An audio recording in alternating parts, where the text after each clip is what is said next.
স্বাধীন বাংলাদেশ প্রতিষ্ঠার পর থেকে গণমানুষের ভোটের অধিকারে একছত্র আধিপত্য বিস্তার করে আসছে দেশটির প্রধান দুই রাজনৈতিক দল আওয়ামী লীগ ও বিএনপি। এছাড়া দেড় দশক ধরে শুধু আওয়ামী লীগই নির্বাচনী মাঠে দাপট দেখিয়েছে।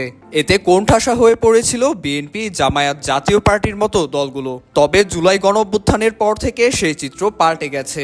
লেজ গুটিয়ে পালিয়েছে শেখ হাসিনা, সেই সাথে হুমকির মুখে পড়েছে তার রাজনৈতিক দল আওয়ামী লীগও। ফলে অন্তর্বর্তী সরকারের রোডম্যাপ অনুযায়ী একটি নির্বাচন অনুষ্ঠিত হলে সেই ভোটের চিত্র কেমন হবে তা নিয়ে সকল পর্যায়ে চলছে আলোচনা।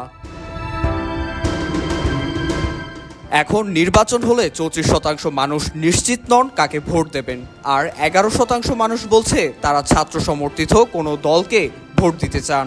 অন্যদিকে অনলাইন জরিপে অংশ নেওয়া 35%ই ছাত্র সমর্থিত নতুন কোনো রাজনৈতিক দলকে ভোট দিতে চান। তবে 11% এখনও নিশ্চিত নন কাকে ভোট দেবেন।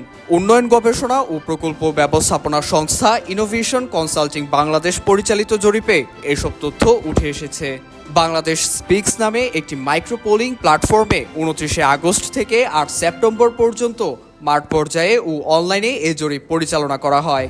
দেশের 50টি জেলায় মাঠ পর্যায়ে 5115 নমুনা এবং অনলাইনে 64 জেলায় 3581 নমুনার তথ্য বিশ্লেষণ করা হয়েছে। মঙ্গলবার রাজধানীর একটি হোটেলে এ জরিপের ফলাফল প্রকাশ করা হয়। ইনোভেশন কনসাল্টিং এর ব্যবস্থাপনা পরিচালক মোহাম্মদ রুবায়াত সারোয়ার জরিপের বিস্তারিত ফলাফল তুলে ধরেন।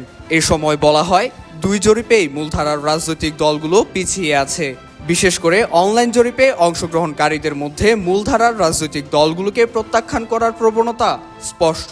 এদিকে অনলাইন জরিপের ফল বলছে 35%ই ছাত্র সমর্থিত নতুন কোনো রাজনৈতিক দলকে, জামায়াতকে 25%, আওয়ামী লীগকে 10% এবং বিএনপিকেও 10% ভোট দিতে চান। IVTV USA, new York.